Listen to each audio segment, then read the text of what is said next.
Students, उसके बाद हम देखने वाले हैं कि मलखांब का यहाँ पर चित्र जो है यहाँ पर दिखाया गया है कि किस प्रकार से मलखांब का खेल जो है वो खेला जाता है।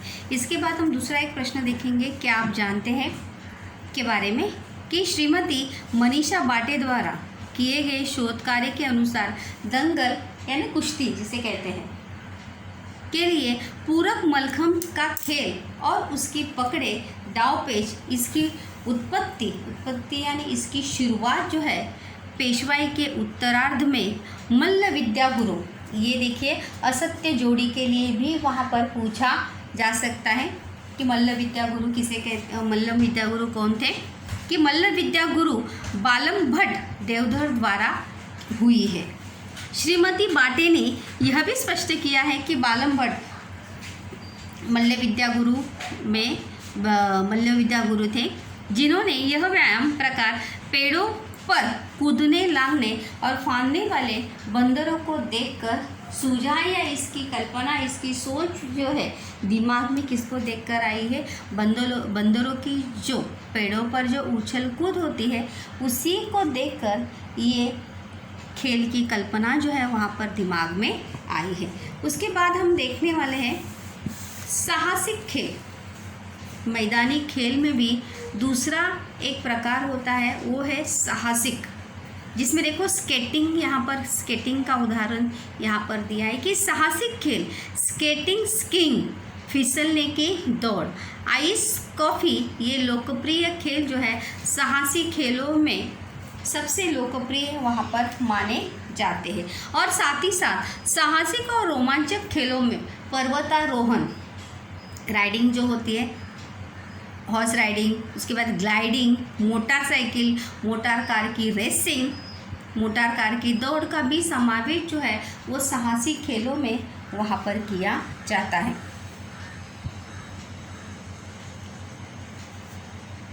साहसिक खेलों के नामों में ये सभी नाम जो है वहाँ पर याद रखने के साहसिक खेल जो है वो कौन कौन से हैं। पहले तो आएगा स्केटिंग, स्कीइंग, उसके बाद आइस कॉफ़ी, उसके बाद पर्वतारोहण, ग्लाइडिंग, मोटरसाइकिल, मोटर कार की रेस जिसे हम दौड़ भी कहते हैं, ये सब कौन से खेल हैं, साहसिक खेल है। उसी के साथ साथ बहुत ही ज़रूरी हम टॉपिक यहाँ पर देखने वाले हैं प्रश्न का कि खेल प्रतियोगिता कि किस प्रकार से खेल प्रतियोगिताओं में किस किस प्रकार से परिवर्तन जो है वो होता गया है, या खेलों का अंतर्राष्ट्रीयकरण किस प्रकार से हुआ है, खेल प्रतियोगिताएं किस किस स्तर पर जो है उसका आयोजन वहाँ पर किया जाता है। संपूर्ण विश्व में खेल प्रतियोगिताओं को मान्यता दी गई है। ओलंपिक, एशियाई यानी सिर्फ एशिया महाद्वीप के लिए, दिव्यांगों का ओलंपिक, विश्व कप, क्रिकेट प्रतियोगिता, हॉकी, दंगल, शतरंज आदि सभी खेलों की प्रतियोगिता का आयोजन जो है विश्व स्तर पर किया जाता है। साथ ही साथ नेशनल लेवल, स्टेट लेवल और अपने गांव या शहर में भी डिस्ट्रिक्ट लेवल पर भी उसका बहुत सारे खेलों का आयोजन और नियोजन जो है वो किया जाता है, प्रतियोगिता का आयोजन किया जाता है। हमारे देश में हॉकी और क्रिकेट लोकप्रिय खेल है। हॉकी भारत का राष्ट्रीय खेल है और इन खेलों की प्रतियोगिता का आयोजन जो है बड़े स्तर पर भारत में हमें देखने को मिलता है। हॉकी के जादूगर के रूप में किसे कहा जाता है, ध्यानचंद को किसे कहते हैं, ध्यानचंद, हॉकी के जादूगर। यहाँ पर ये असत्य जोड़ी के लिए यहाँ पर जो है याद रखना है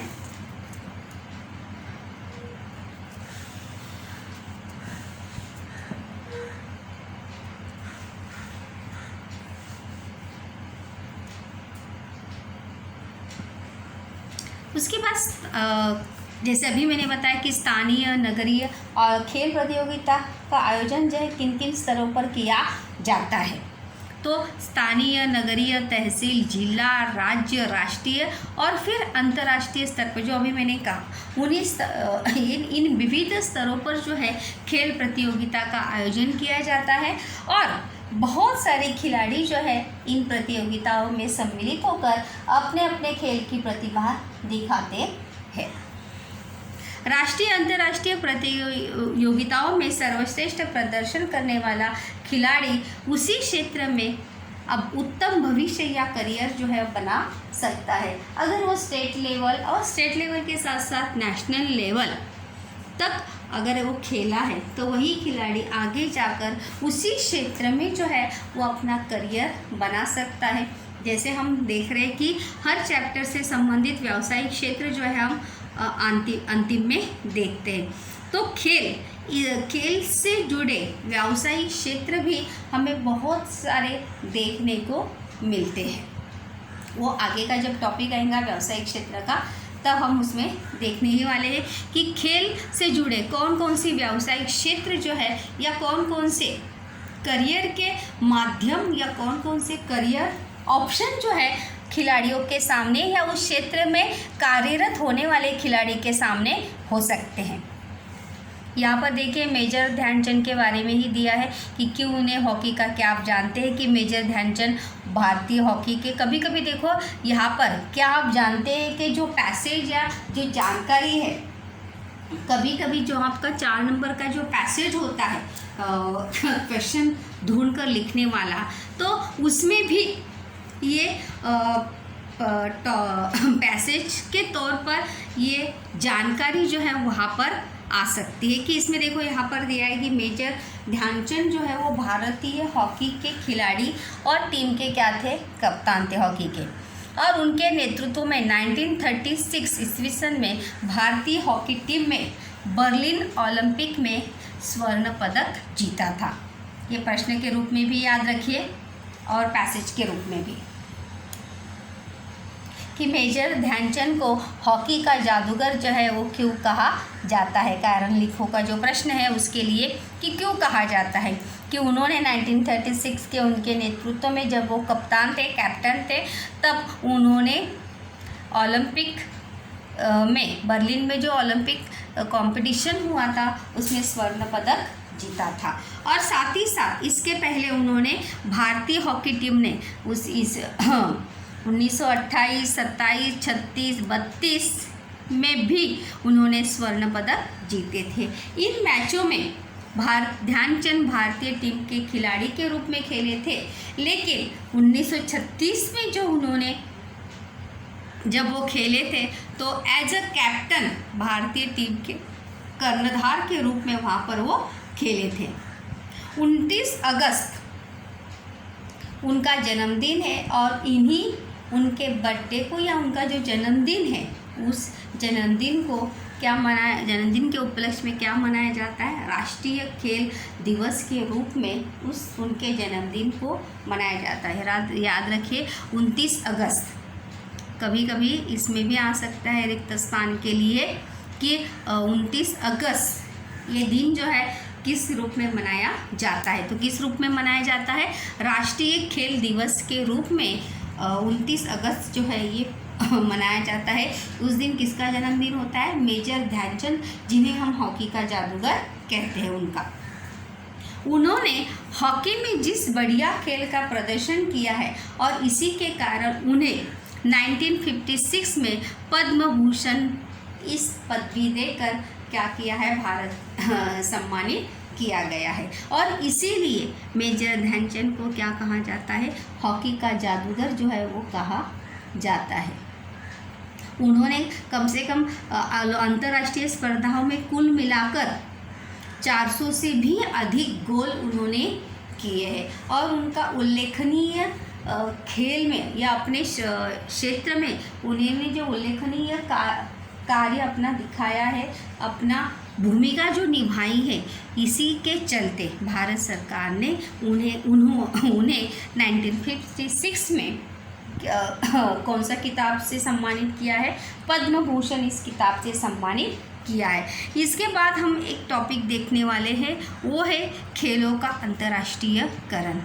अगर आज हम वर्तमान समय में देखेंगे तो खेलों का जो है वो अंतर्राष्ट्रीयकरण हुआ है, मतलब स्थानीय, डिस्ट्रिक्ट, से भी आगे जाकर, स्टेट से भी आगे जाकर, नेशनल से भी आगे जाकर अभी खेलों का क्या हुआ है, अंतर्राष्ट्रीयकरण हुआ है। और खेलों का अंतर्राष्ट्रीयकरण, आज खेल जो है एक देश के लिए जो है वो सीमित न होकर किसके पूरे विश्व में हमें खेल जो है देखने को मिलता है। तो 20वीं और 21वीं शताब्दी की अगर हम बात करेंगे, एट द प्रेजेंट टाइम की भी अगर हम बात करेंगे, तो वर्तमान समय में अगर हम जहाँ देखेंगे वहाँ खेलों का अंतर्राष्ट्रीयकरण हमें देखने को मिलता है। फिर चाहे वो ओलंपिक हो, एशियाई हो या राष्ट्रमंडल हो, विंबलडन जैसे ऐसी कंपटीशन हो जो खेलों से संबंधित हो, प्रतियोगिताओं में समाविष्ट खेले जाने वाले क्रिकेट, फुटबॉल, लॉन टेनिस आदि खेलों के मैचों का सीधा प्रसारण दूरदर्शन और दूसरे चैनल पर पूरे विश्व में एक ही समय किया जाता है, जिससे हम क्या कहते हैं, लाइव टेलीकास्ट। क्या कहते हैं, लाइव टेलीकास्ट। तो एक ही समय पर वहाँ पर उसका टेलीकास्ट होता है। फिर चाहे वो विश्व का कोई भी देश हो, एक ही समय पर एक ही टाइम पर हम वो सीधा प्रसारण लाइव टेलीकास्ट जो है उस खेल का देख सकते हैं, चाहे वो क्रिकेट हो, फुटबॉल हो, लॉन टेनिस हो या और कोई ओलंपिक प्रतियोगिताओं का खेल हो, उसका सीधा प्रसारण अगर हम आज वर्तमान समय में देखेंगे तो दूरदर्शन के साथ साथ सिर्फ स्पोर्ट्स चैनल भी हमें इतने सारे एट द प्रेजेंट टाइम हम इतने सारे प्राइवेट स्पोर्ट्स चैनल हम देखते हैं कि उन प्राइवेट स्पोर्ट्स चैनल पर भी हमें इन खेलों का सीधा प्रसारण या लाइव टेलीकास्ट जो है वहाँ पर देखने को मिलता है। इन खेलों में जो देश सहभागी नहीं होते हैं उन देशों के लोग भी इन खेलों का आनंद लेते हैं। और ऐसा नहीं कि जिन देशों के खिलाड़ी वो खेल खेल रहे वही देशों के लोग उन खेलों को देखते हैं, ऐसा कदापि भी होता नहीं। सभी देश जो है जो उस खेल के शौकीन हैं उस खेल को देखकर क्या लेते हैं, आनंद लेते हैं या अपना मनोरंजन करते हैं। जैसे विश्व कप हो गया, क्रिकेट प्रतियोगिता, जैसे अभी वर्तमान समय में अगर हम देखेंगे तो IPL चालू है। विश्व कप क्रिकेट प्रतियोगिताओं में भारत के फाइनल में पहुंचने पर विश्व भर के लोगों ने यह मैच देखा। मतलब चाहे हम हारे या जीते, हर कोई जो है उस खेल का या उस मैच का जो है सीधा प्रसारण देखकर उस खेल का आनंद जो है वो लूटना चाहता है या उस खेल को देखकर अब मनोरंजन करता है। विश्व के दर्शकों ने खेल की आर्थिक नीतियाँ जो है वो बदली की है। देखो यहाँ पर कारण भी है कि वर्तमान समय में खेलों से संबंधित आर्थिक नीतियों में परिवर्तन हुआ है। तो ये उसी का उत्तर है कि खेलों में हुआ अंतर्राष्ट्रीयकरण, यही सबसे बड़ा कारण है कि वर्तमान समय में खेलों से संबंधित आर्थिक नीतियों में हमें क्या देखने को मिलता है, परिवर्तन देखने को मिलता है। आर्थिक नीतियाँ मतलब जितने अगर हम देखेंगे तो बहुत सारे ऐड, बहुत सारे स्पॉन्सर जो है हर खेल के पीछे स्पॉन्सर हमें देखने को मिलते हैं। और इसी का मतलब खिलाड़ियों के पेमेंट से लेकर स्पोर्ट्स के सामान तक हर आर्थिक नीति में जो है हमें परिवर्तन देखने को मिलता है। इसीलिए हम कह सकते हैं कि वर्तमान समय में खेलों से संबंधित यहाँ पर दो प्रश्न हैं कि खेलों का अंतर्राष्ट्रीयकरण, आज खेलों का अंतर्राष्ट्रीयकरण हो गया, एक प्रश्न है। और दूसरा एक प्रश्न है कि वर्तमान समय में खेल, ये कारण के ही दोनों प्रश्न हैं कि वर्तमान समय में खेलों से संबंधित आर्थिक नीतियों में क्या आया है, परिवर्तन आया है। मतलब इकोनॉमिकल जो पॉलिसीज़ है, इकोनॉमिकल जो कंडीशंस है आज हमें चेंज होती हुई हमें देखने को मिलती है। कौन से क्षेत्र में, स्पोर्ट्स के क्षेत्र में आर्थिक नीतियों में हमें परिवर्तन देखने को मिलता है। वो पहला, उसका सबसे पहला कारण क्या था कि 20वीं और 21वीं सदी में या शताब्दी में खेलों का जो अंतर्राष्ट्रीयकरण हुआ है वो सबसे पहला कारण है आर्थिक नीतियों में परिवर्तन होने के पीछे। दूसरा अगर हम देखेंगे यहाँ पर कारण कि जो खेल या जो देश उस कंपटीशन में सहभागी नहीं होते तो भी शौकिया खिलाड़ी जो है वो वहाँ पर एक ही समय पर उसका टेलीकास्ट या सीधा प्रसारण होता है और इसी के कारण जो शौकिया खिलाड़ी है सीखने के लिए, और कुछ लोग देखकर भी खेल जो है वो सीखते रहते हैं। तो कुछ लोग सीखने के लिए देखते हैं तो कुछ लोग मनोरंजन के लिए भी खेल जो है वो देखते रहते हैं और इसीलिए प्रतियोगिता का आनंद उठाते हैं। साथ ही साथ अगर हम तीसरा पॉइंट देखें, यहाँ पर देखें आर्थिक नीतियाँ जो बदल गई है, तो शौकिया खिलाड़ी सीखने की दृष्टि से ये मैच जो है वो देखते हैं। दर्शक मनोरंजन के रूप में इसे देखते हैं। कुछ खिलाड़ी देखो, कुछ जो बच्चे जिस खेल के शौकीन होते हैं उस खेल का वो एकदम उनका ऑब्जर्वेशन जो है उस खेल का बड़े अच्छे से करते हैं कि जिस खिलाड़ी को वो फॉलो करते हैं या जिस खिलाड़ी का वो खेल पसंद करते हैं उस खिलाड़ी को फॉलो करते हुए उसकी हर चीज़ या उसको ऑब्जर्वेशन बारीक से बारीक चीज़ का ऑब्जर्वेशन करते हुए उसे अपने में वो सुधार लाने के बारे में सोचते हैं कि मुझे भी अपनी किस चीज़ पर खेलते समय ध्यान देना चाहिए। विविध कंपनियां इन मैचों की और विज्ञापन के अवसरों के रूप में देखती, जैसे अभी मैंने कहा कि बहुत सारे स्पॉन्सर या बहुत सारी जो कंपनियां हैं, अगर आप देखेंगे कि जब भी कोई मैच या आपने देखा होगा टीवी पर, जब कोई भी किसी भी खेल का अगर मैच या आपने देखा होगा तो ग्राउंड के चारों तरफ जो आपको होल्डिंग्स जो है वहाँ पर दिखाई देती होगी।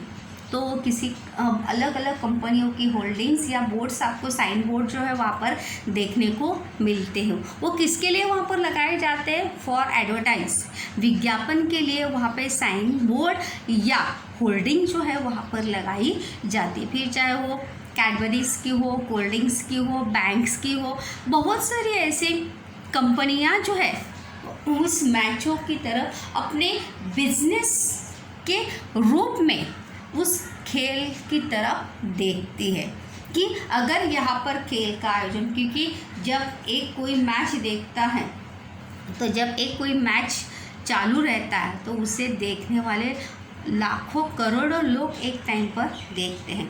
तो जब किसी चीज़ का विज्ञापन वहाँ पर होता है या किया जाता है तो उस विज्ञापन को उस समय बहुत सारे लोग जो है एक ही टाइम पर देखते। तो इसीलिए विविध कंपनियां जो है इन मैचों की और विज्ञापन के अवसर के रूप में देखती है कि उन्हें ऐसा लगता है कि जब भी खेलों का आयोजन किया जाएगा तो हमें किसका मौका मिल सकता है? विज्ञापन या एडवर्टाइज करने का मौका मिल सकता है और हम अपने ब्रांड को बड़े आसानी से बाज़ार में क्या कर सकते हैं? सेल कर सकते हैं या हमारा बिजनेस जो है बढ़ा सकते हैं। दूसरा अगर पॉइंट हम यहाँ पर देखेंगे तो खेलों से संबंधित